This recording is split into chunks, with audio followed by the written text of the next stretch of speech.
You made it all up. The millionaire CEO went pale when his ex stood before him with boys who shared his face. Hi, my beautiful family. Welcome back to Mr. Peter Stories, your very own family story channel. May the Almighty bless every woman in this family with unshakable strength, endless wisdom, and a heart overflowing with love. May your days be filled with light, your nights with peace, and your life with blessings that no sorrow can touch.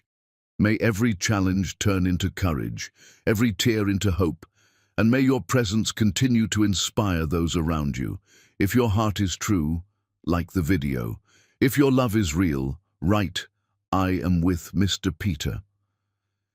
The intercom on Chris Jordan's desk buzzed at exactly 3 in the afternoon. "Mr. Jordan, there's someone here without an appointment." His assistant's voice carried unusual tension. "She says you'll want to see her." Chris didn't look up from the contract he wasn't reading. "Tell them to schedule—" "She has children with her, sir." His pen stopped. "Send them in." The door opened, and Crystal Carter walked in like she owned the building. Designer suit, hair pulled back, eyes harder and colder than he remembered. Behind her, 2 children holding hands, maybe 4 or 5 years old. The boy had Chris's green eyes, exact copies. The girl had them too, softer, mixed with Crystal's golden brown skin. "Crystal," his voice came out rough. "Chris." She said his name like it meant nothing. "These are Henry and Eloise. They're 4. They asked about their father." "I don't lie to my children." Henry stared at Chris with unsettling intensity. Eloise hid behind her mother's leg. "Hi," Eloise said softly. Chris felt something crack inside. "Hi." "You look like us," Henry observed. "Henry," Crystal touched his head. "Remember what we talked about? That he made a mistake he can't take back," Henry recited. "And that some things stay broken even when people say sorry." Crystal's voice softened only for her children. To Chris, ice. "You've seen him now. We should go." "Wait." Chris moved too quickly. All 3 stepped back in unison. A unit. He was the outsider. "Please, can we talk?" "We have nothing to talk about. I'm back in New York for business. They saw your face on the news and asked questions. So here's your answer. You exist. Congratulations." "Mommy, can we get ice cream now?" Eloise tugged Crystal's hand. "Yes, baby. We're leaving." "Crystal, please. I need to explain." "Explain what?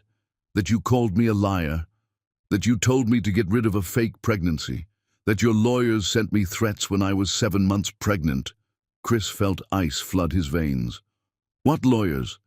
I never sent—" "Save it. My children don't need explanations from you." Henry watched Chris. "Are you sad?" "What?" "You look sad. Like when Eloise broke her favorite toy and couldn't fix it." "Henry, sweetheart, we need to go." Crystal's hand on his shoulder was firm. "But I want to know if—" "Now." Both children moved toward the door immediately. Respect, not fear. Chris watched them leave. The door closed, like a coffin ceiling. He grabbed his phone.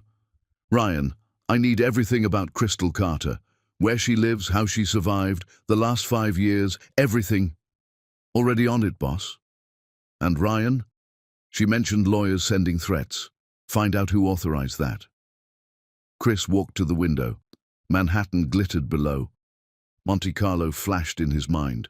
Walking into that ballroom with Crystal and watching every head turn. The Russian billionaire who'd said, "I would give up half my fortune to feel what you two have." That's what they'd been.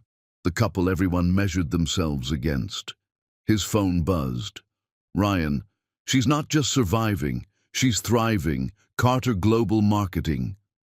Chicago-based. Just expanded to New York. She's here because she outgrew Chicago. She'd built an empire while raising his children. Children he didn't know existed. But something nagged him, those lawyers. He pulled up legal records, found cease and desist letters to Crystal, threatening prosecution if she contacted him or claimed paternity. The signature made him sick. Beverly Jordan, Chief Legal Counsel and Chief of Staff, Jordan Technologies. His aunt, the woman who'd raised him after his father died. She'd sent legal threats to Crystal without his knowledge, using his company letterhead. The memory forced its way up. That night, the last night, Crystal walking in with Chinese food, glowing at 5 months pregnant. "Chris, I have the best news." He'd been at the window, couldn't look at her. Beverly on the couch with Madison. Documents spread like evidence. "Is it even mine?" Her face, the confusion turning to devastation.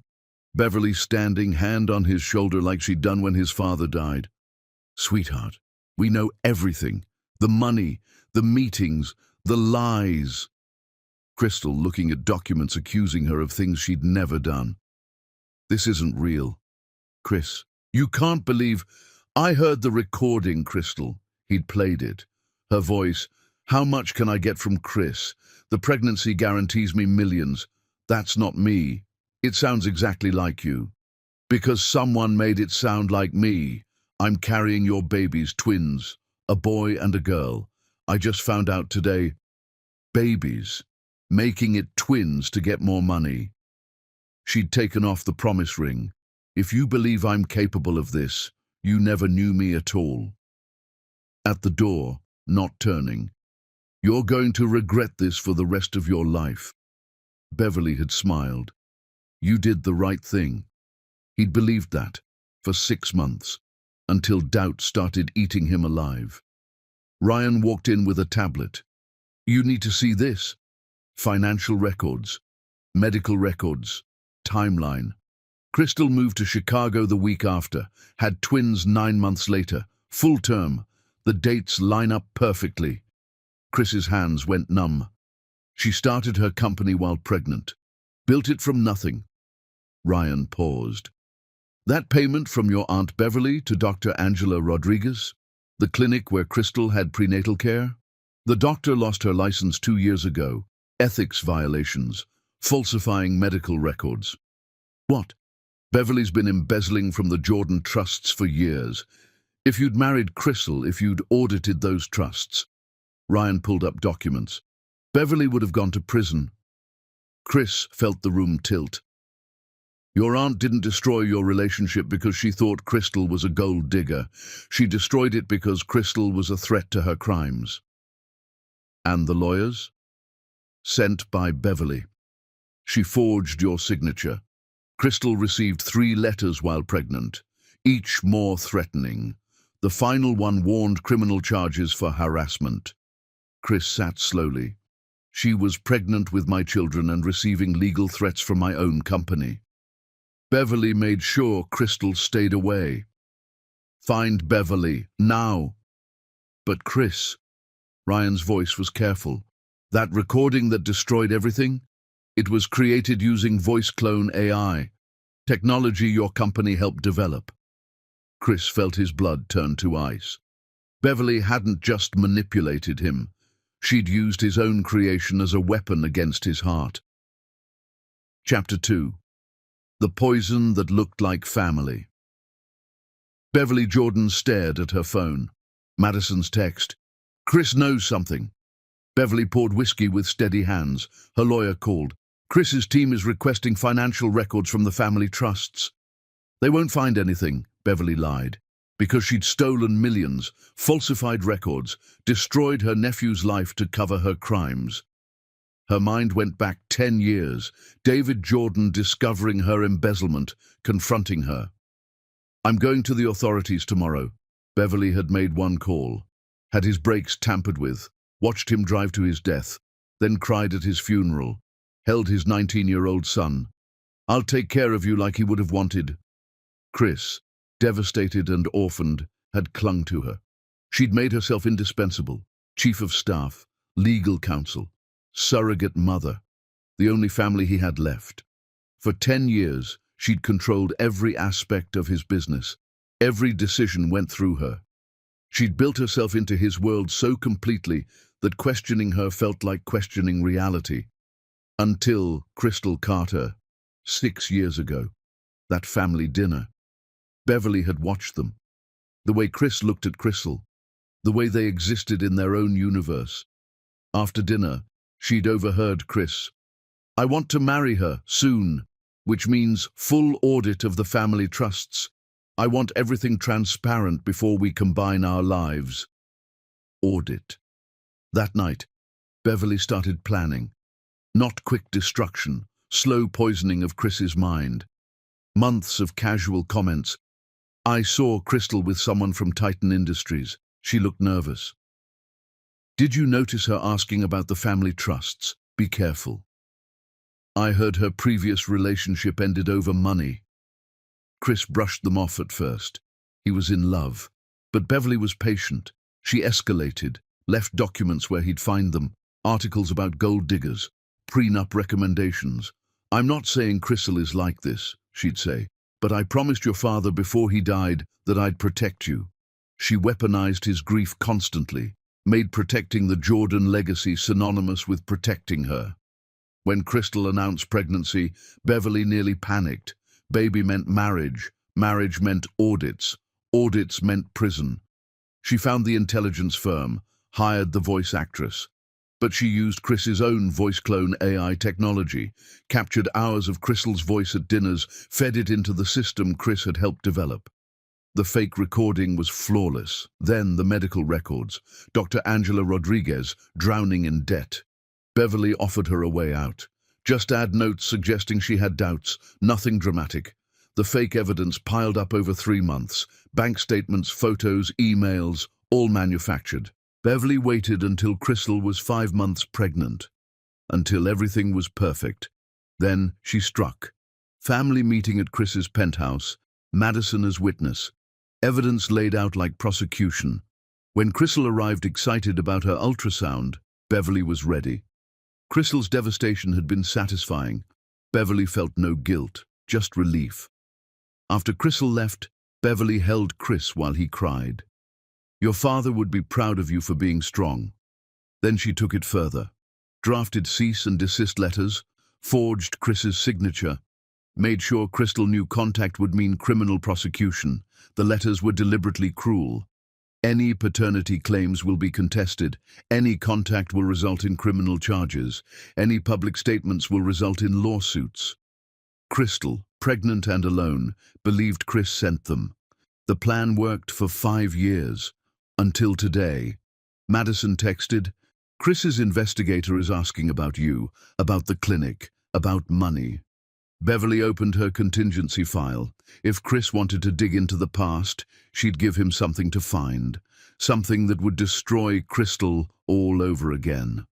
3 hours later, Beverly sat in her lawyer's office. "I need to file a lawsuit against Chris Jordan and emergency custody of his children." "Beverly, you have no standing. I'm their great-aunt.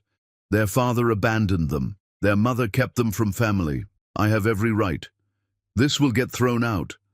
I don't need it to last. I need it to destroy them publicly before they destroy me." She made one more call. "There's a woman named Crystal Carter. Company event tomorrow night. Sabotage it." Technical difficulties? Whatever ensures she fails spectacularly. Beverly looked at Boston's skyline. Chris thought he could investigate her. She'd destroyed his happiness once. She'd do it again. This time, both Chris and Crystal would lose everything. Meanwhile, Crystal sat with Henry and Eloise. "Mommy, why did you look sad when we left?" Eloise asked. "Seeing your father brought back memories." "Do you still love him?" Eloise asked innocently. Crystal thought about lying. "I loved who I thought he was, but that person didn't exist." "Maybe he's sorry," Eloise said hopefully. "Sorry doesn't fix everything." Crystal kissed her head. "But we don't need him to be happy, do we?" "No," Henry said firmly. "We have each other." Later, after the kids slept, Crystal stood at her window remembering the good parts before Beverly destroyed everything. Her phone buzzed. "Tiffany, everything set for tomorrow's presentation?" "Ready. This is going to change everything." She had no idea how right she was. Beverly was already planning to burn her world down. Chapter 3. The architect of destruction. Ryan knocked on Chris's door at 6 a.m. with a file. "You need to sit down." Chris had been staring at photos of Crystal and the twins all night. Henry at a robotics competition, Eloise at an art show. 4 years of moments he'd missed because Beverly made him believe they didn't exist. "Just tell me." "Beverly orchestrated everything. I found the intelligence firm. They kept records. The voice actress kept the originals. Dr. Rodriguez gave a full confession on video. Ryan dropped the file. Beverly planned this for months. Every piece of evidence, every lie, every manipulation. Inside were bank records showing Beverly's payments, contracts with the voice actress, emails discussing how to alter Crystal's medical files. But there was more. Communication logs from Beverly to the voice clone AI team. She'd requested testing access 8 months before the betrayal. Submitted audio files labeled quality assurance. Those samples were Crystal's voice. Beverly had been planning this for almost a year, using technology Chris had been proud of, turning his innovation into a weapon. "There's more." Ryan pulled out a journal. "Your father's, the one you couldn't read after he died. Beverly's been embezzling longer than we thought. Your father discovered it, confronted her the day before his accident."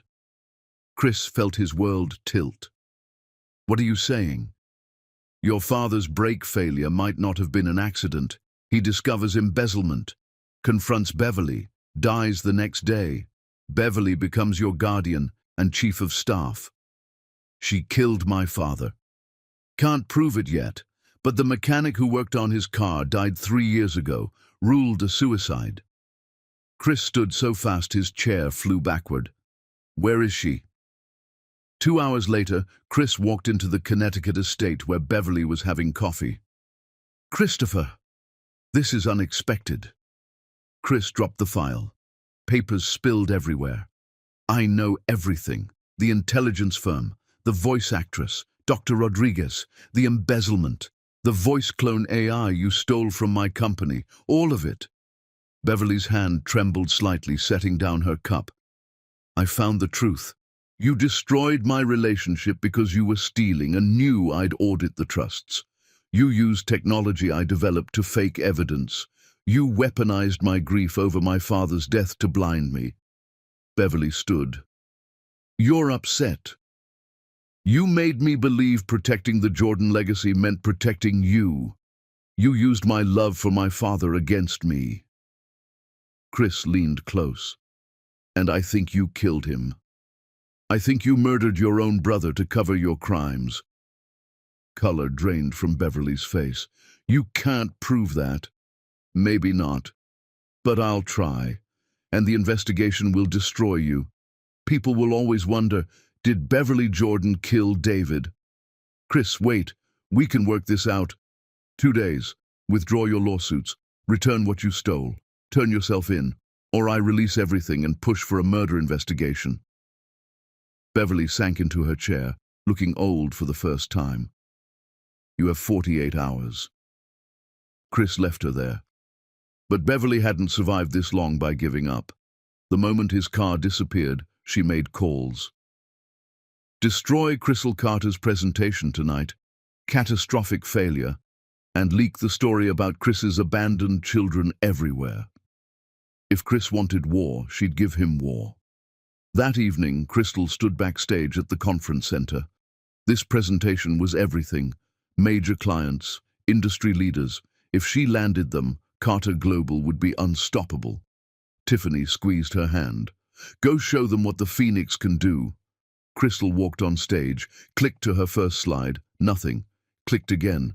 Black screen. "Technical difficulties, just one moment." But it wasn't technical difficulties. Someone had corrupted every file, every backup, everything gone, replaced with, "You don't belong here," the audience whispered. Phones came out, then she saw him. Chris Jordan walking down the aisle with a laptop. "What are you doing here?" "Helping. Do you trust me?" "No." "Fair. But do you want to save this?" Crystal looked at the restless crowd, at everything collapsing. "What's your plan?" Chris pulled up files from Jordan Tech. "We present together, like we used to." They were back in sync immediately, pulling up materials they'd created years ago. Crystal adapting on the fly, finishing each other's sentences, perfect synchronization. The chemistry that once made couples jealous channeled into pure brilliance. When they finished, the applause was deafening. Clients approached immediately. "That was incredible. Let's talk contracts."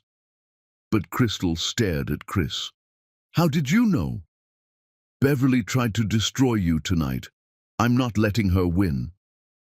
Tiffany pulled Crystal aside. "Check the news." Every outlet had the same headline: Tech Billionaire's Secret Family. Chris Jordan abandoned pregnant girlfriend and twin children. Photos of Crystal, Henry and Eloise. Their names. Everything. "Who leaked this?" Ryan called Chris. "Beverly leaked everything. It's viral." Chris looked at Crystal's face. Betrayal. Again. "I'm sorry." "Sorry? My children's faces are on the internet because of your family, because I met you." She walked away. Tiffany blocked Chris. "You've done enough." Chris's phone buzzed. Unknown number. "This is just the beginning. You wanted to destroy me. Let's see who breaks first. I raised you. I know every weakness."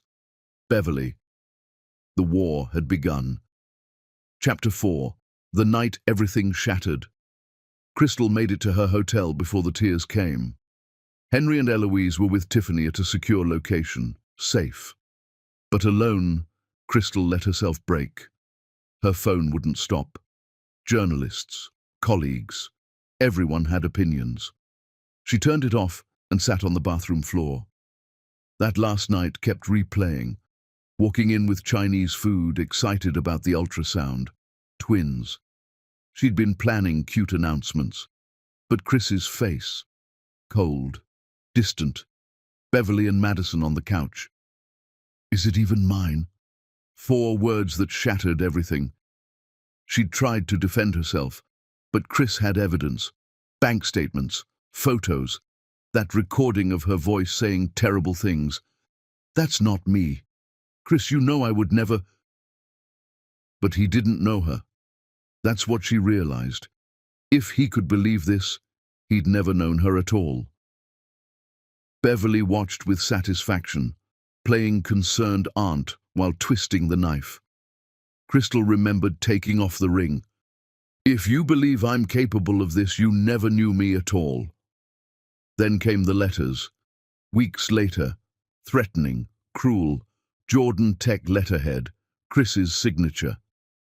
"Any paternity claims will be contested. Any contact will be treated as harassment.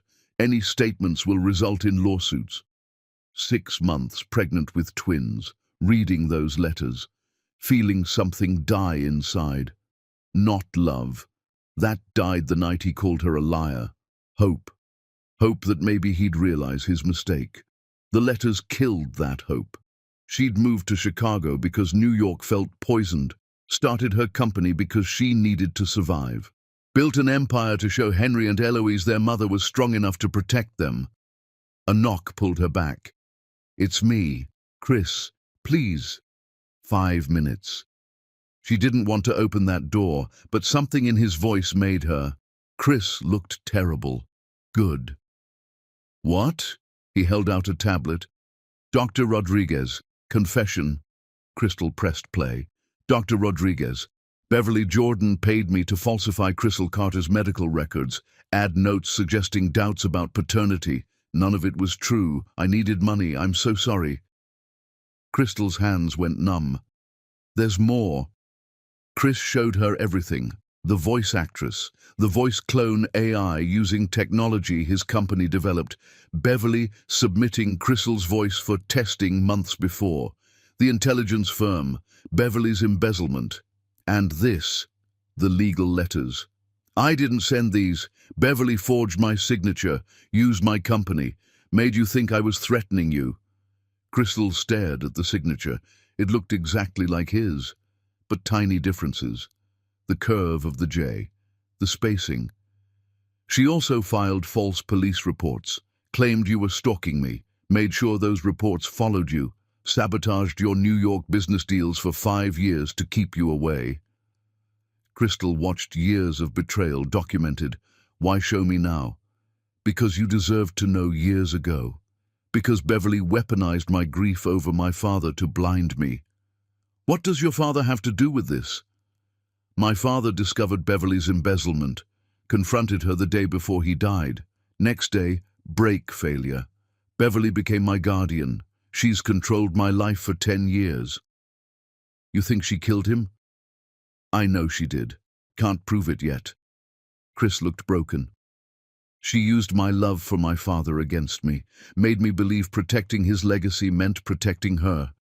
Every time I questioned her, she'd invoke his memory. She turned my grief into a weapon. Crystal felt understanding shift, not forgiveness. Understanding. You didn't just believe lies about me. You were living inside a decade-long manipulation. That doesn't excuse what I did, but Crystal, she didn't just present fake evidence. She spent months poisoning my mind first, planting doubts, making me paranoid, and I let her because I trusted her more than myself. You threw me away, told me to get rid of our fake pregnancy, had Beverly threatened me. I know.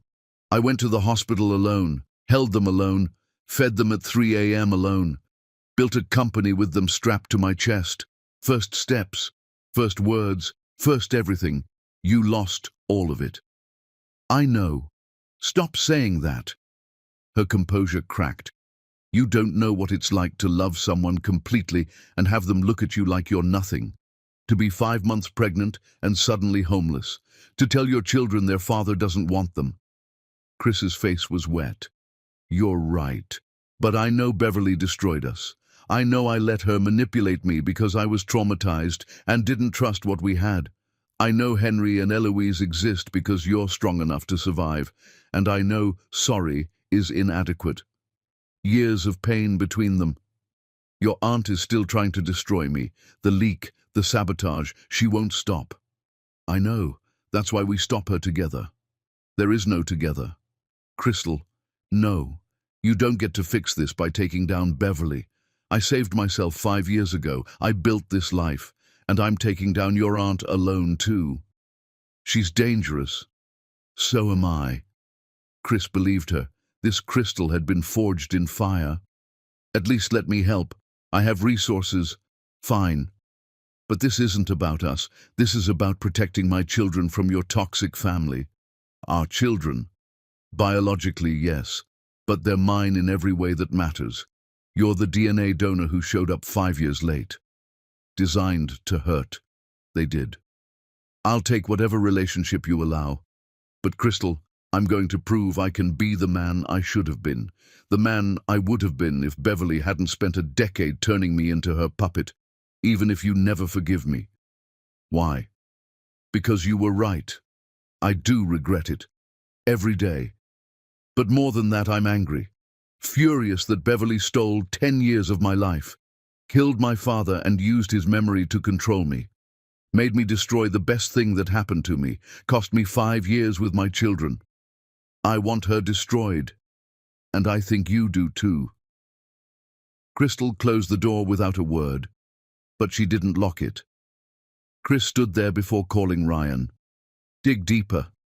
If she leaked today, she's planning something bigger. Already on it.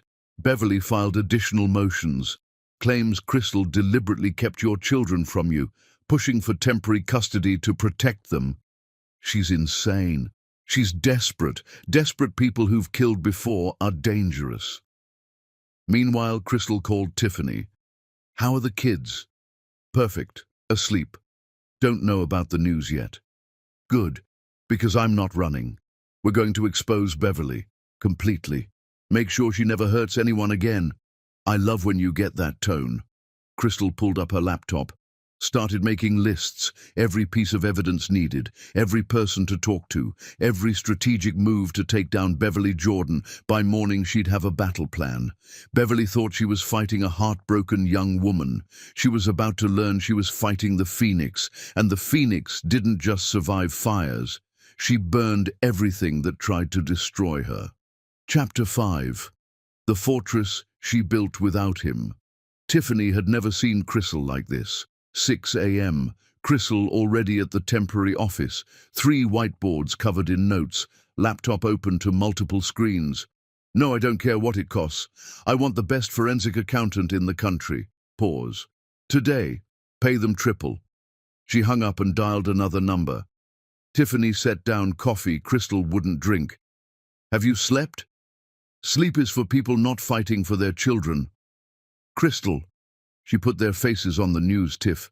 Henry and Eloise dealing with paparazzi. 4-year-olds shouldn't hide from cameras. Where are they now? Safe location Chris arranged, private security. They think it's hide and seek from camera people. Her voice broke. They shouldn't have to hide. Tiffany hugged her.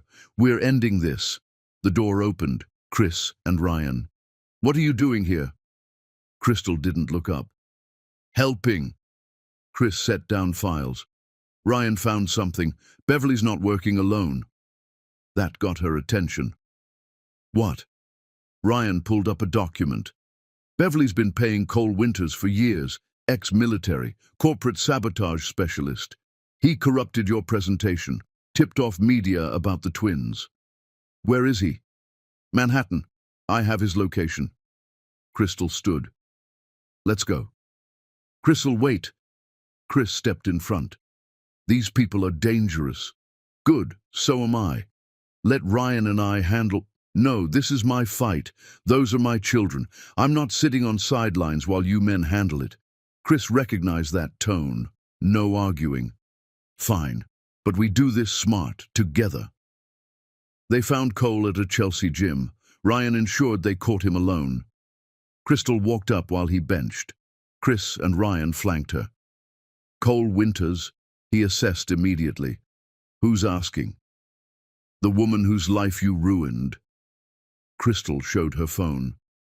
I have documentation of every payment Beverly made, emails detailing sabotage, communications where you leaked information about children. Cole sat up. You can't prove that. Actually, I can, unless you tell me everything about Beverly's plans, every detail, every target, every move. And if I don't? I turn this to the FBI. Corporate sabotage is federal, so is extortion, stalking minors. You're looking at 10 years minimum. Cole laughed. Bluffing. Crystal pulled out a card. Name and number written on it. Special Agent Torres, expecting my call in 1 hour. Unless you give me a reason not to. The laughter died. Cole looked at Chris. You're letting her threaten me. She's not threatening. She's promising. And you don't want to underestimate her. Cole calculated. Finally. What do you want to know? Everything.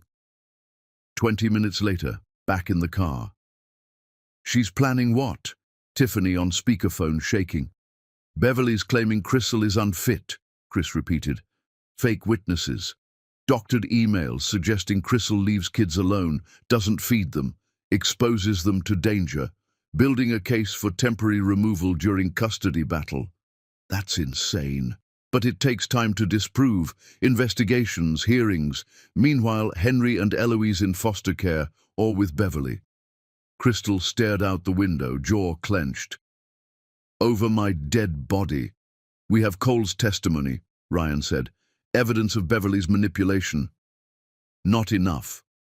Crystal turned. We need something devastating that Beverly can't recover from. Chris looked at her. I might know where. An hour later, at the Connecticut estate, his father's study. My father kept journals, documented everything, including concerns about Beverly managing trusts. Why didn't you look before? Couldn't. After he died, I just couldn't. But if he suspected Beverly stealing, he'd have written about it. 2 hours of searching. Then Chris found it. Entry from 10 years ago. Beverly asked for money, said Richard left her with nothing. But something's wrong. She has expensive apartments, designer clothes, Europe trips. The math doesn't add up. I need to audit the trusts. If she's stealing, I'll have to remove her and involve authorities. I'll talk to her tomorrow at dinner.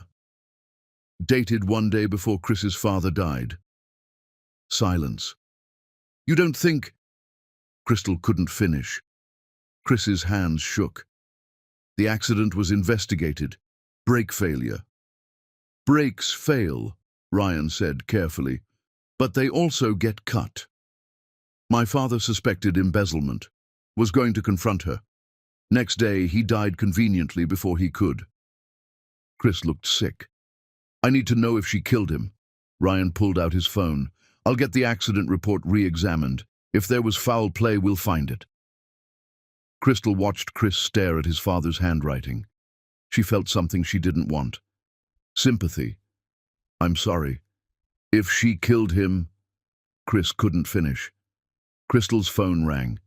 Tiffany, you need to get back here. Now. What's wrong? Child Protective Services showed up looking for you and the kids. Someone filed a report claiming you're endangering them. Beverly, get here. Fast. Record time back to Manhattan. Too late. Tiffany met them, face pale. They took them. What? Crystal's world tilted. CPS has Henry and Eloise. Temporary until they verify claims are false. But Crystal, the kids were terrified, didn't understand why strangers took them. Something broke inside Crystal's chest. Where? Emergency foster placement. Wouldn't say where. You'll be notified once they process. Crystal turned to Chris. Fix this. Money, lawyers, connections. I don't care. Get my children back now. I will. I promise. She looked at him with rage and pain. You better, because if you fail again, there won't be a third chance. Chris made calls. Lawyers filed emergency motions, demanding hearings, threatening lawsuits for wrongful removal. But it took time. Time Henry and Eloise spent with strangers, confused and scared. That night, Crystal sat alone staring at photos. First day of preschool, learning to ride bikes, covered in flour baking cookies, every moment she'd fought for, every sacrifice, every late night working after they slept. Gone, taken by a system believing lies from a woman who'd never loved anyone. Her phone buzzed. Unknown number. Now you know how it feels to lose everything. Sleep well. Beverly. Crystal stared at that text, then made a decision. Called Chris. I want to meet with her. What? Crystal, no, I want to look Beverly Jordan in the eye and tell her exactly what I'm going to do to her. Set it up. Bad idea. I don't care. Set it up. Silence. Then, okay, tomorrow morning, but I'm coming. Fine. Crystal looked at Manhattan's skyline. Beverly took her children. Tomorrow, Crystal was declaring war, fighting to destroy. Chapter 6. When the Villain Strikes Back. Midtown restaurant. Neutral ground. Public enough for safety. Private enough for brutal honesty. Beverly arrived first. Immaculate. Designer clothes and pearls. Ordered tea like having a pleasant morning. Crystal walked in with Chris, sat across from Beverly and smiled. Thank you for meeting. Beverly stirred tea. I was curious what you could say. I wanted to tell you face to face that I'm going to destroy you. How dramatic. I'm being specific. Crystal pulled out her tablet. I have Dr. Rodriguez's confession about bribing her to falsify my records. Cole Winters' testimony about hiring him for sabotage. Financial records showing you embezzled millions over a decade. Communications proving you orchestrated fake evidence. Beverly's face didn't change. Interesting fiction. Documented fact. Here's what I'm doing. First, releasing everything to media. Every dirty detail of how you manipulated your nephew and ruined my life to cover crimes. Your name will be synonymous with betrayal. You won't. I absolutely will. Then ensuring you're arrested for embezzlement, fraud, conspiracy, false reports and more. You'll go to real prison, where designer clothes mean nothing. Beverly finally looked bothered. You have no idea who you're threatening. I know exactly who you are. A bitter, jealous woman who couldn't stand seeing happiness because you've never been happy. You killed your own brother because he discovered your crimes. Manipulated your nephew using his grief. Destroyed lives for money and control. You're pathetic. Beverly's hand tightened on her cup. Watch yourself. Or what? Take my children? Too late. Which was your biggest mistake? Now I have nothing to lose, and a woman with nothing to lose is the most dangerous thing in the world. You'll never get them back. I will. Because your claims are lies, and investigators will prove it. Your fake witnesses will crumble. When that happens, you'll be charged with false reports, endangerment, kidnapping. Beverly stood. I'm done. Sit down. Chris's voice was cold. I don't take orders from you. Yes, you do. Chris pulled out his father's journal. My father suspected you were stealing. Wrote about it one day before he died. Planning to confront you and involve authorities. Beverly's face went pale. His accident was investigated and closed. But I'm having it re-examined. If there's evidence his brakes were tampered, that this was murder. Chris's voice shook. I'll make sure you never see daylight. You can't prove anything. Maybe not. But I'll try, and the investigation will destroy your reputation. People will always wonder if you killed David Jordan. That question follows you forever. Beverly sat slowly, first time genuinely shaken. What do you want? Drop custody case? Admit claims were false? Return every dollar? Turn yourself in? And if I don't? We release everything today, and I push for murder investigation. Your choice. Beverly was quiet, then laughed. You think you've won? You're both naive. She pulled out her phone. While we've been chatting, I've been executing the real plan. Showed them a headline. Tech billionaire Chris Jordan under investigation for tax fraud and money laundering. I have contacts everywhere. IRS is very interested in irregularities in Jordan Tech statements. Irregularities I created over the past year. By tonight, your company raided, Chris. Assets frozen, reputation destroyed. Chris stared. You're insane. I'm thorough. Beverly turned to Crystal. And for you, I've arranged for your biggest clients to receive anonymous tips about questionable business practices. By Monday, you're defending breach of contract lawsuits. You can't do this. I already did. I'm 10 steps ahead. You think you're destroying me? I've destroyed you both. Every move you make, I've anticipated. Every strategy I've countered. I've been playing this game for 10 years. You're amateurs. She stood. Enjoy the media circus. I'll be watching from my lawyer's offices while your lives implode. And when you're both broken and desperate, when you've lost everything, maybe you'll understand. You don't fight Beverly Jordan and win. You just learn how much you can lose. Beverly walked out like she'd won a war. Chris and Crystal sat stunned. She really did it. She's lying. Has to be. But Chris was already calling lawyers. The conversation got frantic. He hung up, ashen. IRS just showed up at Jordan Tech. Warrant, seizing financial records. Crystal checked email. Messages from 3 biggest clients. We need to discuss serious concerns immediately or we'll terminate. She's actually destroying us. We fight back, now. Over 6 hours, it became clear how thorough Beverly's planning was. IRS investigation based on meticulously faked documents looking legitimate. Jordan Tech assets frozen. Chris's personal accounts restricted. Crystal's clients pulling contracts based on anonymous emails claiming stolen information and breached confidentiality. False but detailed enough for panic. By evening in Chris's lawyer's office with a team doing damage control. This is unprecedented, Thomas said. Beverly must have planned this for months. Every document perfectly forged. Every allegation just credible enough to trigger investigation without being provable. Brilliant in the worst way. How do we stop it? Prove everything's fake. But that takes weeks, maybe months. We don't have months. My children are in foster care. Crystal's company imploding. My company frozen. Then we be smarter than Beverly. Crystal stared at the evidence wall. She's planned this, but she made one mistake. What? She told us. Means she thinks she's won. People who think they've won get sloppy. Beverly doesn't do sloppy, Chris said. Everyone does eventually. Crystal turned to Ryan. Cole mentioned someone named Leo, said Beverly's worked with him for years. Leo handles technical side, forgery, digital trails, making fake evidence look real. Don't know who Leo is yet. Cole said he's paranoid, never meets in person, everything digital. Then we find his digital trail.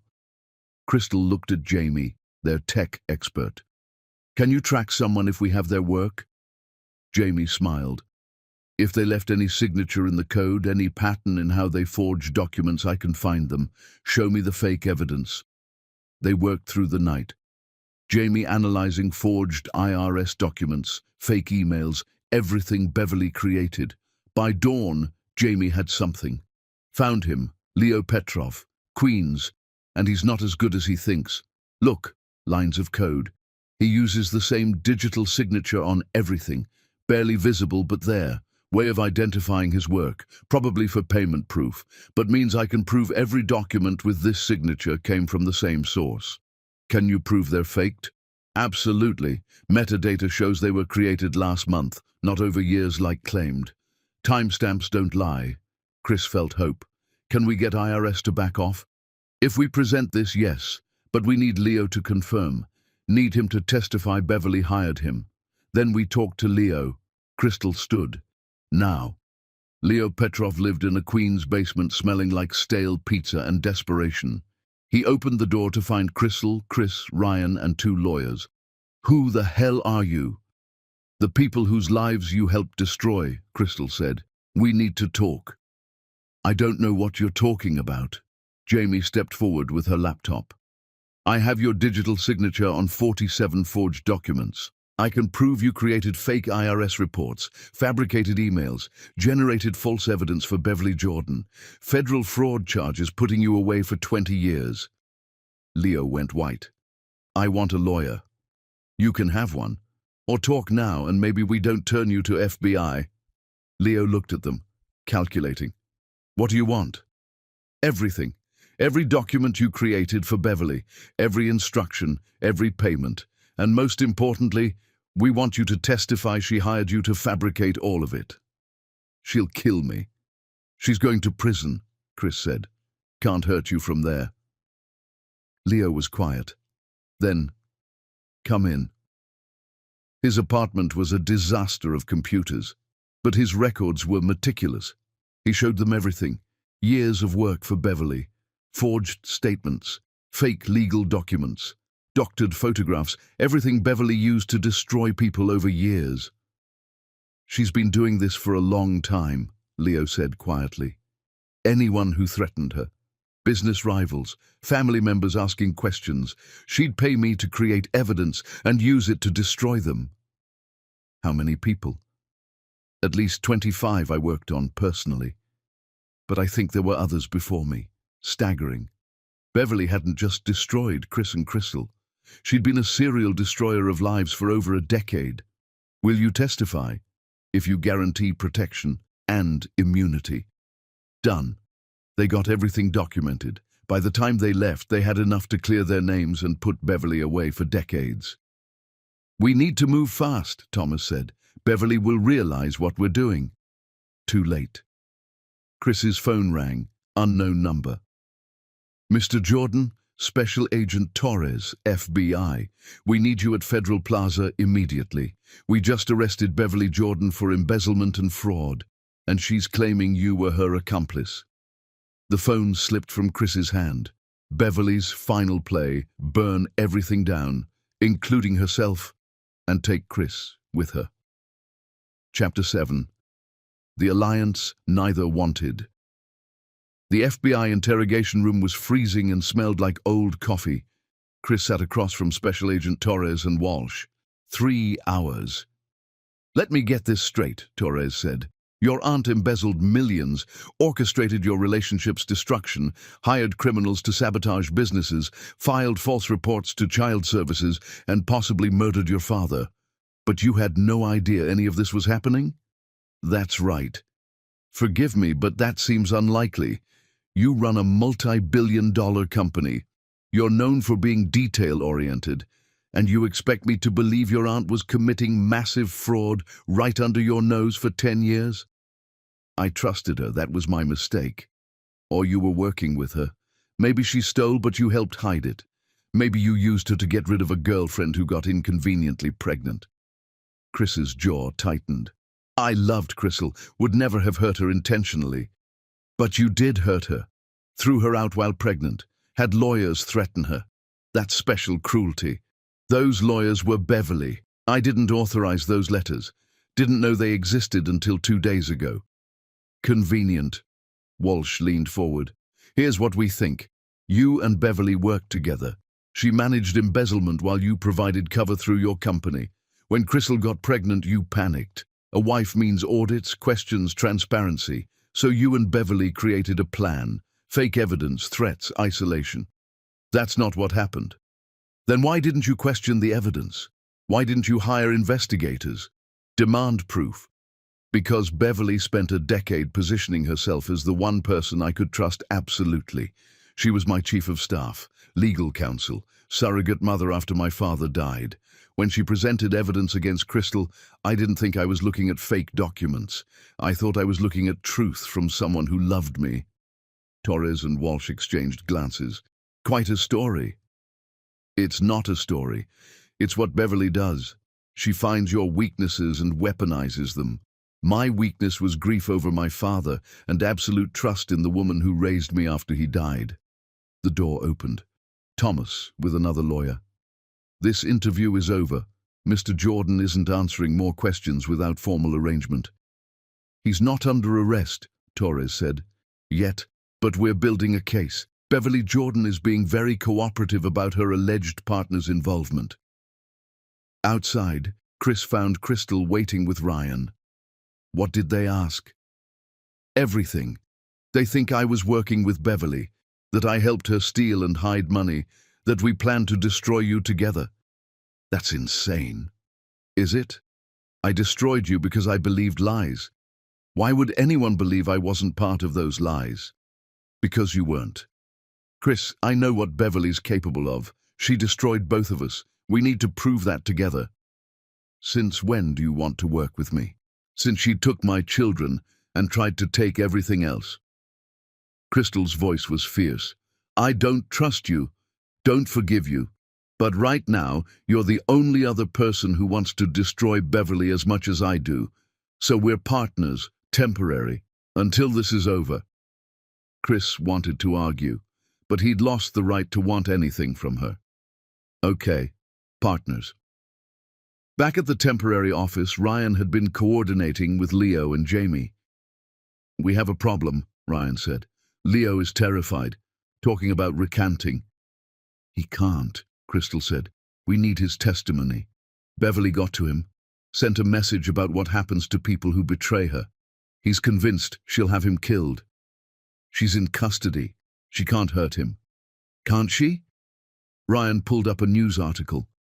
One of Beverly's former business associates found dead this morning. Apparent suicide. He was scheduled to testify next week. The room went cold. She had him killed, Chris said slowly, from jail. Or someone working for her. Either way, Leo has reason to be terrified. Crystal grabbed her phone. We need him in protective custody, now. But Leo didn't answer. Ryan sent someone to his apartment. Door open, Leo gone. Computers wiped or destroyed. She got to him, Ryan said. Bought him off or scared him off. Either way, our star witness is gone. Crystal slammed her hand on the table. We need another way. What about Madison? Chris said suddenly. Beverly's daughter. She knows everything. You think she'll turn on her own mother? I think Madison might be the one person who hates Beverly more than we do. 2 days tracking down Madison Jordan. She was holed up in a Brooklyn boutique hotel, avoiding media around her mother's arrest. When she opened the door, her face was a mess of tears and mascara. What do you want? To talk, Crystal said gently. May we come in? Madison let them in. Chaos. Clothes everywhere, empty wine bottles, tissues scattered like snow. I'm sorry, Madison said suddenly. For everything. I knew what she was doing and I didn't stop it. I knew she was lying about Crystal and said nothing. I'm sorry. Tell us what happened, Chris said. Madison sat on the bed, hugging a pillow. My mother is a monster. I've known for years, but was too scared to do anything. She controlled everything, my money, career, life. If I disobeyed, she'd destroy me like everyone else. What did she tell you about us? She said Crystal was a gold digger trying to trap you. Showed me fake evidence, and I believed it because I wanted to, because if Crystal was lying, maybe my mother wasn't as evil as I suspected. Madison wiped her eyes. But even believing the lies, I thought what she did was cruel. Crystal was pregnant. Even if everything else was fake, that baby was innocent. I told my mother that. She said I was being weak. Madison looked at Crystal. Then I saw you on the news holding those beautiful children and realized they were real. The pregnancy was real. Everything my mother said was a lie, and I helped her hurt you. Why didn't you come forward? Because I was terrified. She made it clear if I betrayed her, she'd destroy me too. She has information on me, things I did when younger, mistakes she documented for leverage. I was trapped in her web like everyone else. You're not trapped anymore, Crystal said. She's in custody. This is your chance to break free. Is it? She's still giving orders from jail. People are still afraid. That man who died, Jonathan Mitchell? I knew him.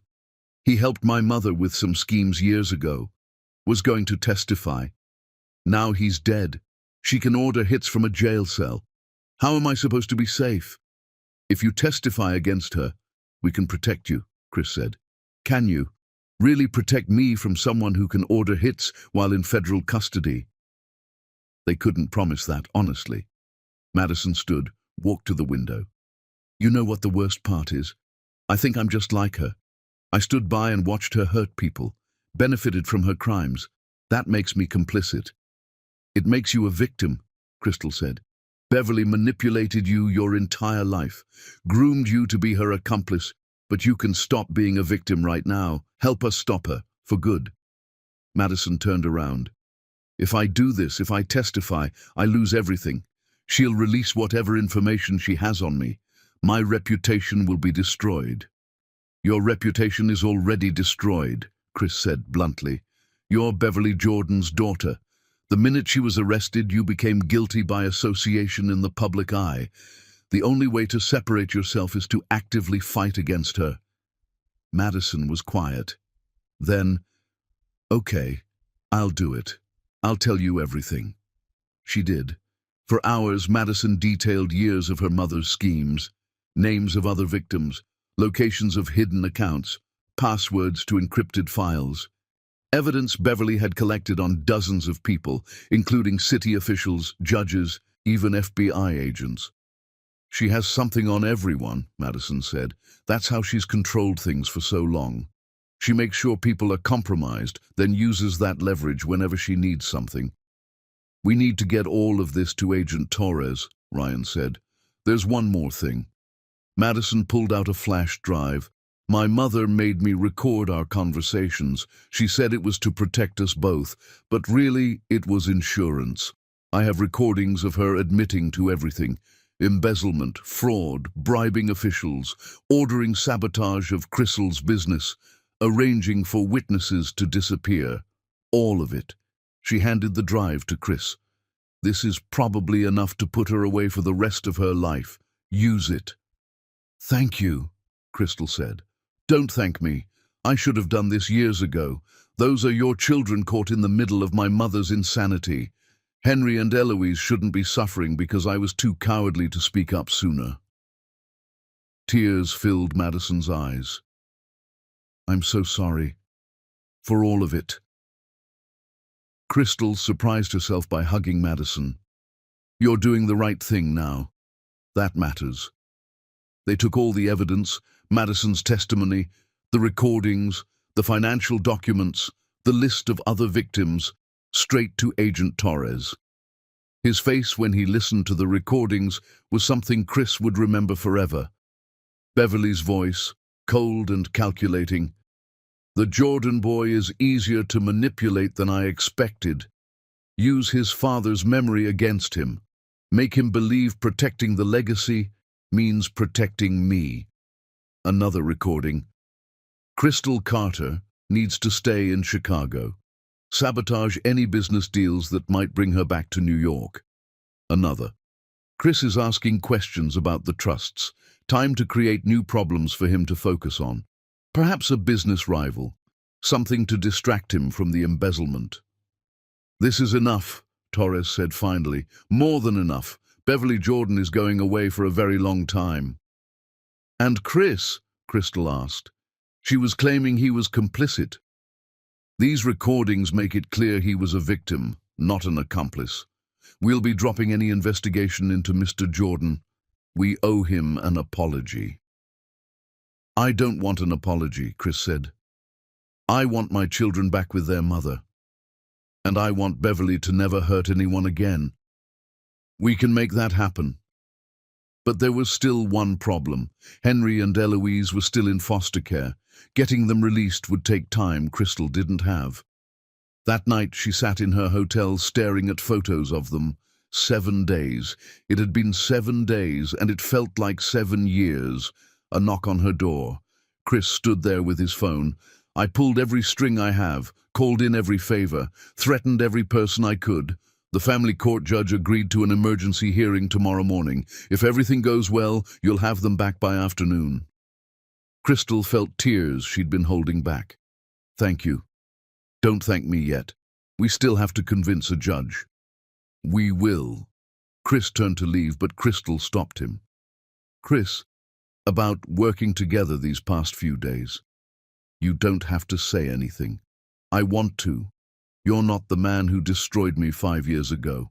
Or maybe you are, and I'm finally seeing you're capable of growth. Either way, you showed up when it mattered. That counts for something. Not enough.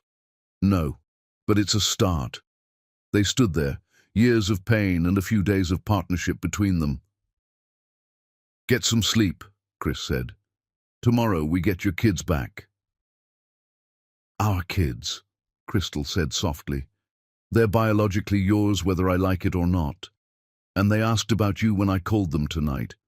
Wondered if you'd come visit them. I didn't know what to tell them.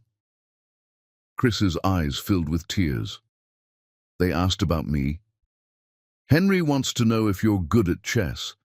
Eloise wants to know if you like stories. They're 4 years old and they're trying to figure out if their father is worth knowing. Am I? Crystal didn't answer right away. Finally, I don't know yet, but you're trying. That's more than you did 5 years ago. After Chris left, Crystal lay in bed thinking about the last few days. She'd hated working with him at first. Every moment reminded her of what they'd been and what he'd destroyed. But slowly, she'd started remembering why she'd fallen for him. His intelligence, his determination, the way he listened, the way he'd called before meetings to ask if she needed anything, not to win her back but because he genuinely wanted to help. She wasn't ready to forgive him, might never be ready. But she was starting to believe that the man who'd destroyed her wasn't the same man fighting beside her now, and that scared her almost as much as losing her children had. Because if Chris Jordan had actually changed, if he'd become the man he should have been 5 years ago, then she had a choice to make. Stay angry forever, or risk her heart again. Neither felt safe, but tomorrow she'd get her children back. Everything else could wait. Chapter 8. The Children Who Changed Everything. The family court hearing started at 9 a.m. in a small Lower Manhattan courthouse. Crystal sat with her lawyer, Olivia Reeves. Across from them sat Beverly's lawyer, though Beverly herself was still in FBI custody. Judge William Foster, stern and in his 60s, reviewed documents with growing irritation. "Let me make sure I understand," he said after 20 minutes. "Mrs. Jordan filed for emergency custody based on allegations the mother was neglectful and the father had abandoned them.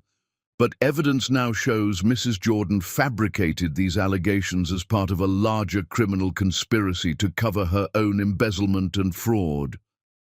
"That's correct, Your Honor," Olivia said, and Mrs. Jordan is currently facing federal charges for embezzlement, fraud, conspiracy, filing false police reports, and potentially murder. Yes, Your Honor, as well as additional charges related to falsifying reports to child services and perjury. Judge Foster looked at Beverly's lawyer with barely concealed disgust. Does your client have anything to say in her defense? The lawyer cleared his throat. My client maintains she was acting in the children's best interest based on information available to her at the time. Information she fabricated herself. That has not been proven in a court of law. It's been proven to my satisfaction. Judge Foster closed the folder with force. This is one of the most egregious abuses of the family court system I've seen in 30 years on the bench. Mrs. Jordan used this court to further her own criminal agenda and, in the process, traumatized two innocent children who are victims in all of this. He turned to Crystal. Ms. Carter, I've reviewed the investigation into your parenting. Every allegation was either completely fabricated or so distorted as to be meaningless. You are, by all accounts, an exemplary mother. Your children have been removed for 7 days based on lies. I cannot begin to express my apology for what you and your children have been put through. Crystal felt her chest loosen. Thank you, Your Honor. I'm ordering the immediate return of Henry and Eloise Jordan to your custody. Further, I'm issuing a permanent restraining order against Beverly Jordan and any of her representatives. She is not to come within 500 feet of you or your children ever again. Finally, I'm referring this matter to the district attorney for potential criminal charges against Mrs. Jordan for filing false reports and abuse of the family court system. He banged his gavel. This case is dismissed. Ms. Carter, your children are being brought here right now. They should arrive within the hour. Crystal walked out and straight into Chris's arms without thinking. He held her while she cried. We did it, he whispered. They're coming back. I need to see them. Right now. I know. They waited in a family room on the 3rd floor. Every minute felt like an hour. Crystal couldn't sit still, pacing, checking the time every 30 seconds. What if they're angry with me, she said suddenly. What if they think I abandoned them? They won't think that. They're 4. They don't understand legal systems. They just know strangers took them away. Then we explain it, as many times as they need. Finally, the door opened. A caseworker came in first, followed by Henry and Eloise. Both children looked smaller somehow, tired. Henry was holding his sister's hand tight. Mommy! Eloise saw Crystal and ran. Crystal dropped to her knees and caught both of them as Henry followed. She held them so tight she was probably hurting them but couldn't stop. I'm sorry, she kept saying. I'm so sorry, babies. You're safe now. You're with me. I'm never letting you go again. The people said we had to stay there, Henry said into her shoulder. They said you'd come get us, but you didn't, and I thought maybe you forgot about us. Never. I could never forget you, not for 1 second. I was fighting to get you back every moment you were gone. I promise. Eloise pulled back to look at her mother's face, touched the tears. Did the bad lady hurt you? No, baby. She tried, but she couldn't, and she can't hurt any of us anymore. Henry noticed Chris near the door. You came back. I did. Are you staying this time? The question was innocent and devastating. Chris knelt to Henry's level. If your mom says it's okay, yes, I'm staying. Henry looked at Crystal. Is it okay? Crystal wanted to say no, wanted to take her children and run to Chicago and never see Chris Jordan again, but she looked at her son's face, at the hope and caution mixed there, and knew she couldn't. It's okay. The caseworker signed papers, gave instructions for follow-up, and left them alone. For a while, no one said anything. Crystal just held her children while they held her back. Finally, Eloise looked up. Can we go home now? Yes, baby. We're going home. To Chicago? Henry asked. Crystal hadn't thought about it. Her life was in Chicago, but New York was where this nightmare had unfolded. Going back felt like running. "Let's stay in New York for a few more days," she said. "Make sure everything is settled. Then we'll see." Chris spoke up. "I have a place in Westchester. Big house, lots of space, huge yard. You could stay there while you figure things out. All of you." Chris, not as a romantic gesture, not as me trying to fix things, just as a safe place for you and the kids away from media and chaos. Separate rooms, separate lives, just under the same roof temporarily. Crystal wanted to say no, but Henry and Eloise had been through enough hotel rooms. They needed stability, even if just for a few days.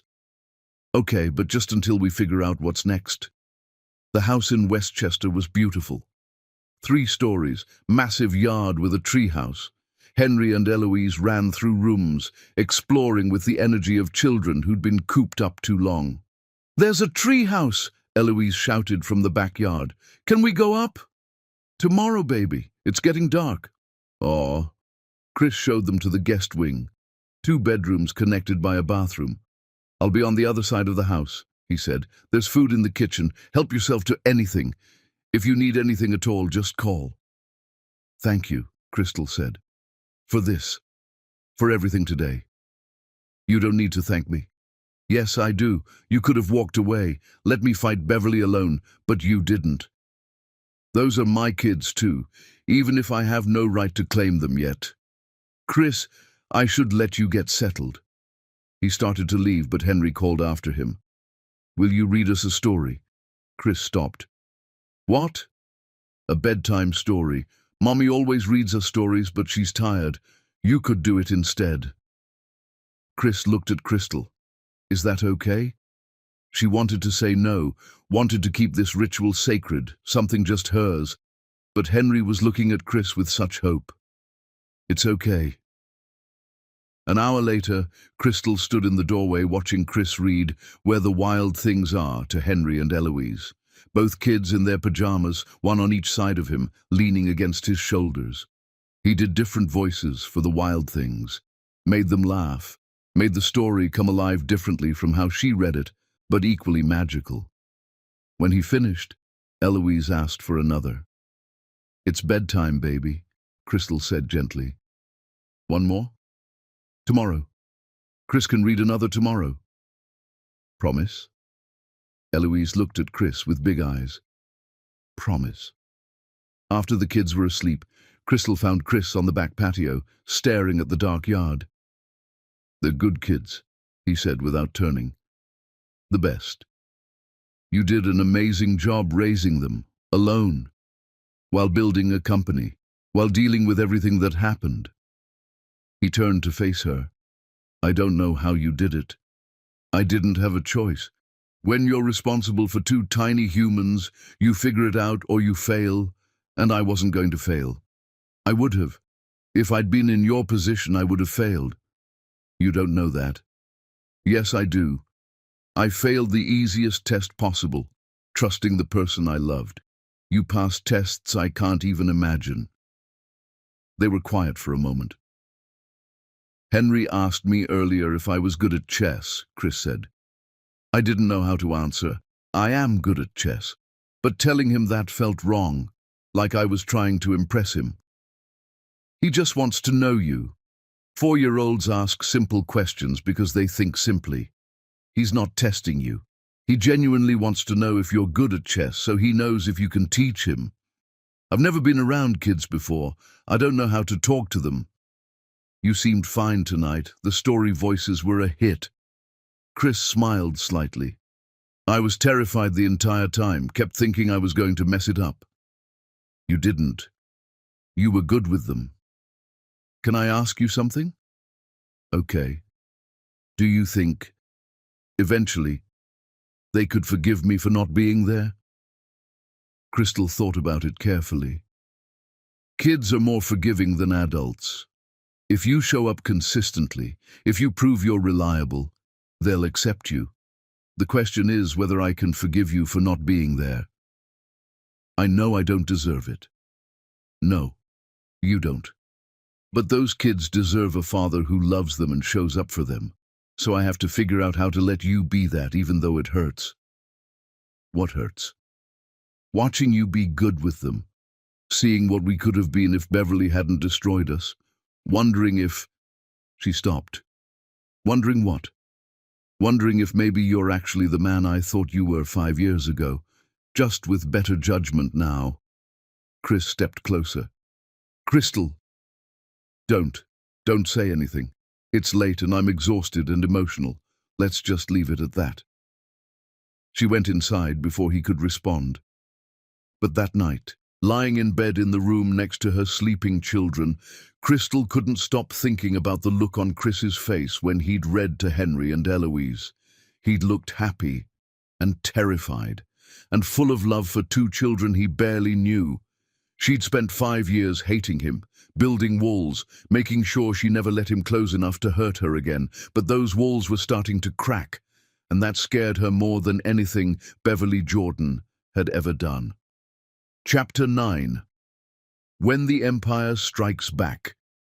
2 weeks later, Beverly Jordan's preliminary hearing felt like the trial of the century. The federal courthouse in Manhattan was surrounded by media, protesters, people who'd been victims of Beverly's schemes. Everyone wanted to see her fall. Crystal sat next to Chris. Behind them were Ryan, Tiffany, Olivia, and Madison, who'd agreed to testify despite the risk. Beverly walked in wearing an orange jumpsuit that looked obscene against her usual designer wardrobe. Her hair was still perfect, makeup flawless. She'd found a way to maintain appearances even in custody. She scanned the courtroom, and her eyes landed on Chris. She smiled. "She's insane," Crystal whispered. "No, she's convinced she's going to win." The prosecutor stood. Diana Reyes, who'd built her career on taking down white-collar criminals. "Your Honor, the evidence against Beverly Jordan is overwhelming. We have documentation of embezzlement spanning 7 years, testimony from multiple victims, recordings of her admitting to crimes, and proof she orchestrated a campaign of destruction against her own nephew and an innocent woman, including the traumatic removal of children from their mother." Beverly's lawyer, Harrison, stood. "My client has been a pillar of the community for decades. These allegations are based on fabricated evidence and testimony from unreliable witnesses with their own reasons for lying." "Then let's hear from those unreliable witnesses," Judge Foster said. He'd volunteered to handle this case personally after what Beverly had done in his courtroom. Dr. Angela Rodriguez testified first about Beverly paying her to falsify Crystal's medical records, about the specific notes she'd been told to add, about how Beverly had threatened her when she'd expressed doubts. "She told me," Angela said, voice shaking, "that if I ever told anyone, she'd make sure I lost everything, my medical license, my house, my reputation, and she could do it. I'd seen her destroy other people." Harrison cross-examined aggressively, trying to paint Angela as a bitter doctor who'd lost her license for legitimate reasons and was now lying for revenge. But Diana had receipts, Beverly's payment to Angela, time-stamped and documented. Cole Winters testified next, about every job Beverly had hired him for, sabotaging businesses, planting fake evidence, intimidating witnesses. "I've done corporate espionage for 20 years, Cole said. "I've worked for some bad people, but Beverly Jordan was the worst.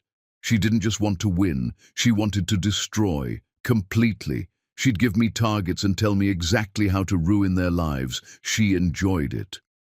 Madison testified next, the daughter turning on her mother. Madison walked to the stand, looking fragile but determined. Diana's questions were gentle but thorough. "Can you tell us about your mother's activities over the years?" Madison detailed it all. The embezzlement she'd witnessed, the schemes she'd known about, the people her mother had destroyed. She pulled out documents, recordings, evidence she'd been collecting for years. "I knew my mother was a criminal," Madison said, tears running down her face. "But I was too scared to stop her. She controlled everything. If I disobeyed, she'd hurt me too. I watched her destroy Crystal and Chris. I watched her manipulate her own nephew into throwing away the woman he loved. I watched her take custody of innocent children just to hurt their mother, and I said nothing. I'm as guilty as she is. You're testifying now, Diana said gently. That takes courage. It's too late for courage, but maybe it's not too late for justice. Harrison's cross-examination was brutal. He attacked Madison's credibility, her motives, her character. Isn't it true you benefited financially from your mother's crimes, that you spent money you knew was stolen? Yes. Isn't it true you participated in schemes to manipulate Mr. Jordan, that you tried to seduce him on your mother's orders? Yes. So you're admitting you're a criminal yourself? Yes, I am. And I'll accept whatever punishment comes from that. But I'm not going to let my mother hurt anyone else. The courtroom was silent, but Beverly's lawyer wasn't done. When Diana called Chris to the stand, Harrison went for blood. Mr. Jordan, isn't it true you were planning to audit the family trusts before you discovered Ms. Carter was pregnant? Yes. And isn't it true that once you believed Ms. Carter was lying, you abandoned those audit plans? Yes. I was too devastated to focus on business. Or perhaps you'd found what you were looking for, a convenient excuse to stop an audit that might have implicated you as well. That's not what happened. Can you prove that? Diana objected, but the damage was done.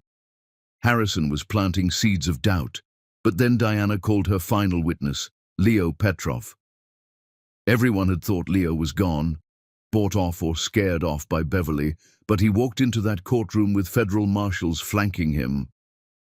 Mr. Petrov has been in protective custody, Diana explained, after threats were made against his life.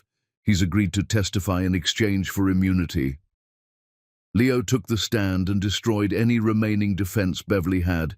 He presented every forged document, every faked email, every piece of manufactured evidence. He had receipts for every payment Beverly had made. He had recordings of her instructions. He had everything. I forge documents for a living, Leo said, but even I was shocked by what Beverly Jordan asked me to do. She didn't just want evidence, she wanted to psychologically destroy people. She'd tell me exactly what would hurt them most and have me create evidence to accomplish that. She's evil, pure evil. Harrison had nothing to say. No cross-examination could undo Leo's testimony. The preliminary hearing lasted 2 days. By the end, even Beverly's lawyer looked defeated. Judge Foster reviewed everything and made his ruling. I've practiced law for 40 years, and I've never seen anything like this. Beverly Jordan orchestrated a campaign of destruction that spanned years and ruined countless lives. The evidence against her is overwhelming and disturbing. I'm ordering her held without bail until trial. Furthermore, I'm recommending the maximum sentence on all charges. He looked directly at Beverly. You've used the law as a weapon. You've abused the systems designed to protect people. You've shown no remorse, no conscience, no humanity. I sincerely hope you spend the rest of your life in prison.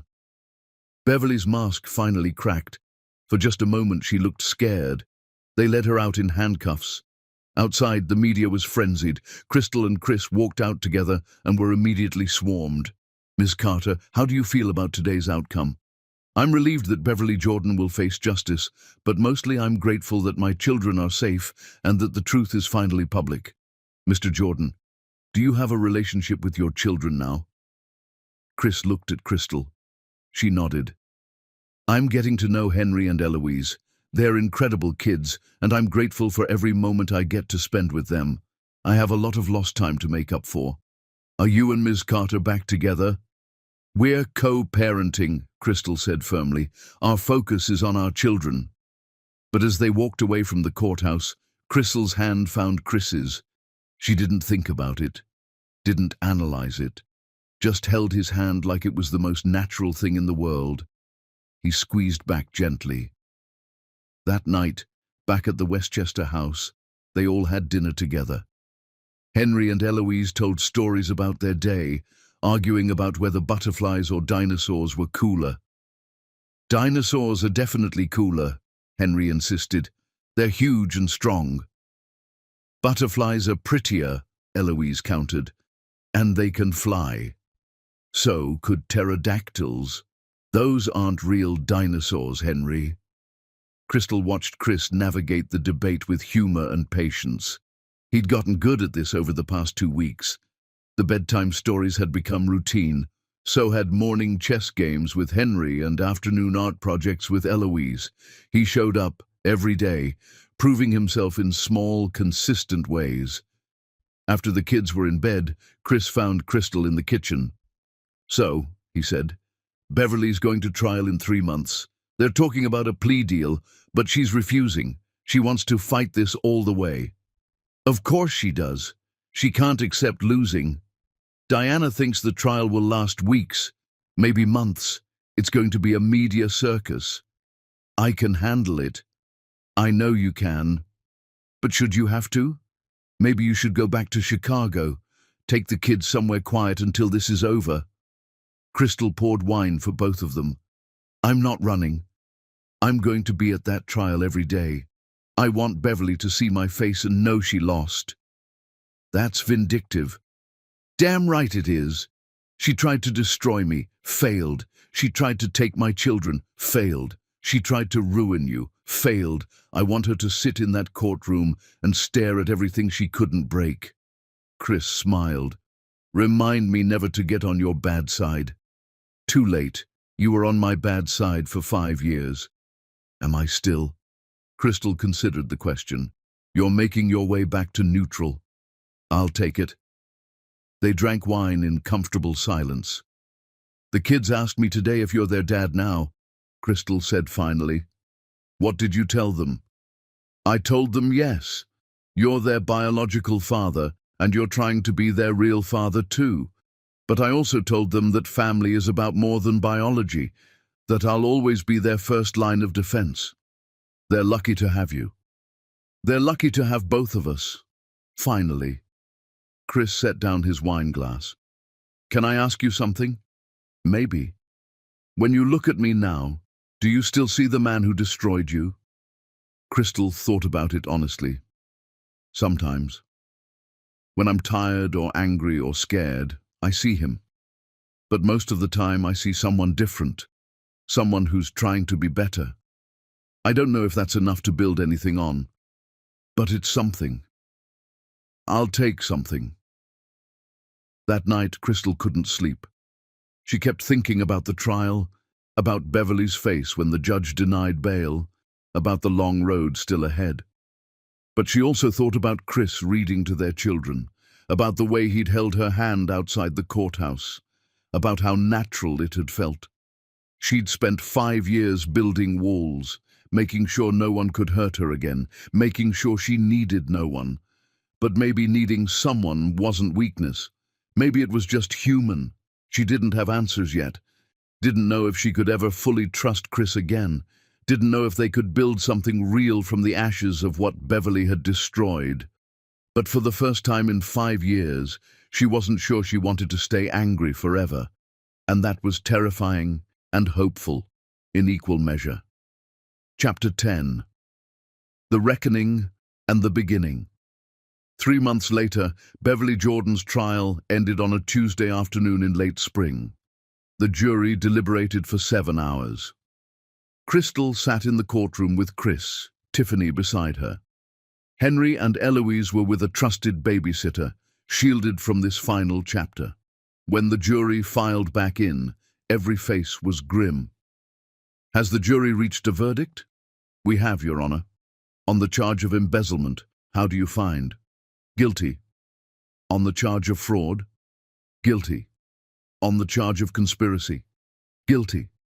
7 counts. Beverly Jordan was guilty on every single one. She sat perfectly still, face a mask, but her hands were shaking.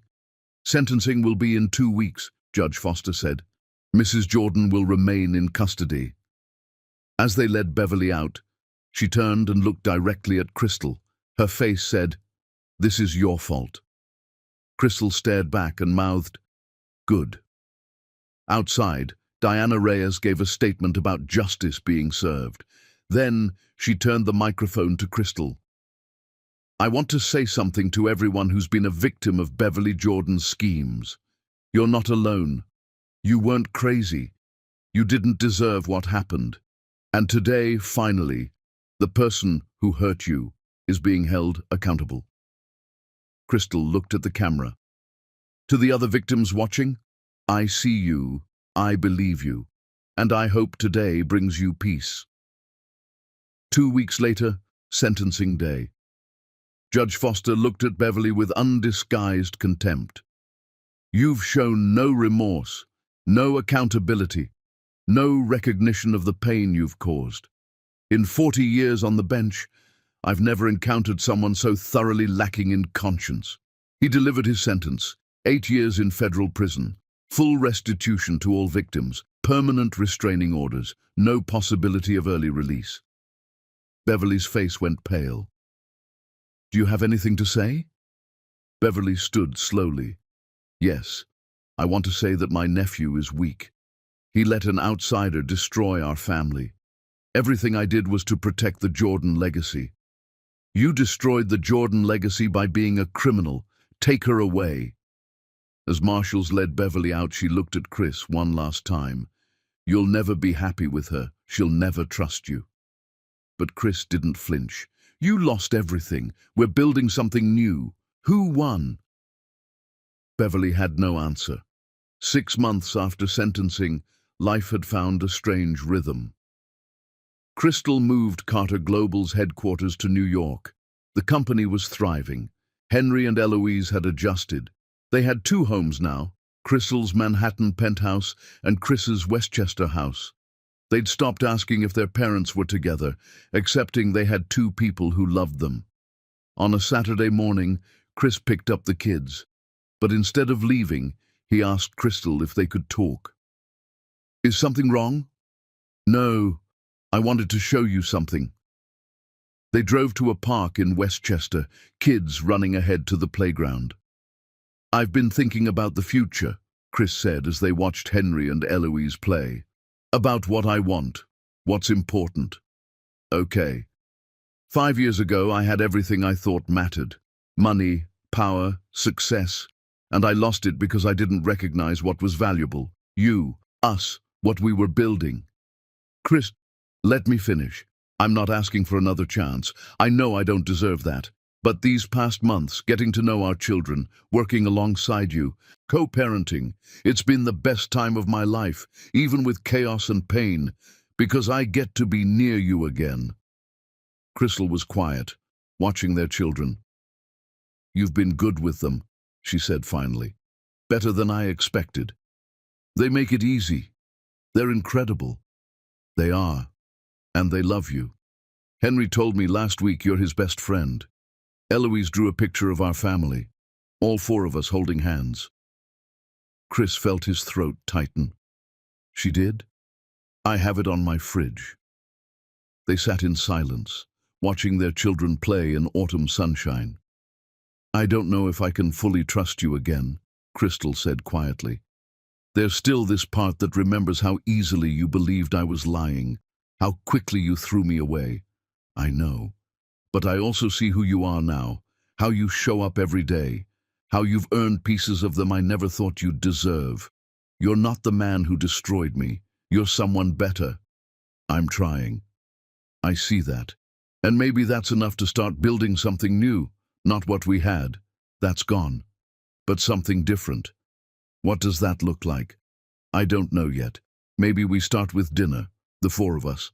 Not as co-parents doing handoffs, as a family trying to figure out what family means. Chris felt hope bloom. I would like that. No promises, no expectations. Just one day at a time. One day at a time, Chris repeated. I can do that. Henry ran over, breathless. Dad, come push me on the swing. Chris stood, then paused. Did he just call me Dad? He's been doing that for weeks, Crystal said with a small smile. I didn't want to tell you because I thought you might cry. I might cry. Go push your son on the swing. That night, they all had dinner together at Crystal's penthouse. Just pasta and garlic bread and salad. But the kids set the table together. Chris helped with sauce. They told stories about their days. Henry spilled juice and Eloise laughed so hard she snorted. It was ordinary and domestic and perfect. After the kids were bathed and in pajamas, after Chris read 2 stories instead of 1 because Eloise begged, Crystal walked him to the door. "Thank you for today. I should be thanking you for letting me in, for giving me a chance to know them. You've earned it." She hesitated.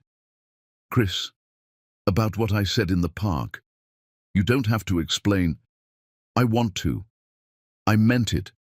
About trying. About seeing where this goes. But I need you to understand it's going to be slow. There are going to be days when I'm angry about the past, days when I don't want you near me because it still hurts. I understand. And if you ever make me regret this decision, I won't. Crystal, I promise I will spend every day proving you can trust me. Not because I want to win you back, because you and those kids deserve someone who shows up. Always." She looked at him, then did something that surprised them both. She kissed his cheek. Just a soft brush. Nothing dramatic, but it meant everything. "Good night, Chris. Good night." 3 years later, on Henry and Eloise's 8th birthday, the whole family gathered at the Westchester house. The kids were older now, taller, smarter. Henry had discovered robotics. Eloise was writing stories that made adults cry. Crystal and Chris had spent those 3 years rebuilding, slowly, carefully. There had been setbacks and arguments and moments when Crystal almost walked away. But Chris kept his promise. He showed up every single day. They'd been officially together for a year, living separately still, taking things slow, but together in ways that mattered. As the party wound down and kids ran around the yard, Tiffany pulled Crystal aside. "You look happy." "I am. Weirdly, impossibly happy. You deserve it." Crystal watched Chris organizing Capture the Flag with a dozen 8-year-olds, laughing, overwhelmed, having the time of his life. "I never thought I'd get here. Never thought I could trust him again. But he proved me wrong, every day for 3 years. Later, after guests left and kids were asleep, Crystal and Chris sat on the back patio under stars. "Best birthday party yet," Chris said. "The robot cake was your idea. And Eloise loved the writing workshop you arranged." They'd gotten good at this. Co-parenting that became partnering, that became loving again, differently than before. "I have something for you," Chris said suddenly. "It's the kid's birthday, not mine." "I know." He pulled out a small box. Not a ring box. Something else. Inside was a key. "What's this?" "Key to this house. I want you to move in, you and the kids, officially. Not as my girlfriend staying over sometimes, as my partner, my family." Crystal held the key. "That's a big step." "I know, and if you're not ready, I understand. But Crystal, we've been rebuilding for 3 years. At some point we have to stop being afraid of what might go wrong and start believing in what we're building." She thought about Henry and Eloise asking every week why they had 2 homes instead of 1, about how natural it felt when they were all together here, about how Chris had proven over and over that he was the man she'd thought he was 5 years ago, just harder earned. "Okay. Okay? Yes. Let's do it. Let's be a real family. All of us under one roof." Chris pulled her close and kissed her. Not their first kiss since getting back together, but it felt like it, like a promise of something permanent. "I love you," he whispered. "I never stopped. Even when I was destroying us, I never stopped." "I know, and I love you too. Even when I hated you, I never completely stopped loving you. That's what made it hurt so much." They stayed under the stars until the night grew cold. Inside, Henry and Eloise slept peacefully, dreaming kid dreams about robots and stories and whatever else 8-year-olds dreamed about. On Henry's nightstand was a photo from the party. All 4 of them, covered in cake, laughing. A real family. Imperfect and hard-earned and absolutely perfect. Beverly Jordan sat in federal prison, year 3 of her 8-year sentence. She'd aged badly. Prison didn't suit someone who'd built their life on appearances. She thought about Chris and Crystal sometimes, how she'd tried to destroy them and only made them stronger, how her need for control had cost her everything. But even now, even after all this time, Beverly Jordan couldn't admit she'd been wrong. Some people never learn. But Chris and Crystal learned that broken things could be fixed, not made perfect, not made into what they were before, but fixed into something new, something stronger, something earned through pain and time and the choice to keep trying. That's what love actually looked like, where people hurt each other and did the work to heal, where forgiveness was earned through consistency, where trust was rebuilt one day at a time. Henry and Eloise would grow up seeing that version of love, would understand that mistakes didn't make you irredeemable, that doing the work to fix mistakes was what mattered. They would learn that family wasn't about being perfect. It was about showing up, even when hard, especially when hard. And years later, when they were grown and building their own relationships, they would remember how their parents fought to build something beautiful from ashes. They would remember that love wasn't about never falling down. It was about getting back up every time and choosing each other again. That was the real love story, not the one everyone envied, the one everyone learned from. The end.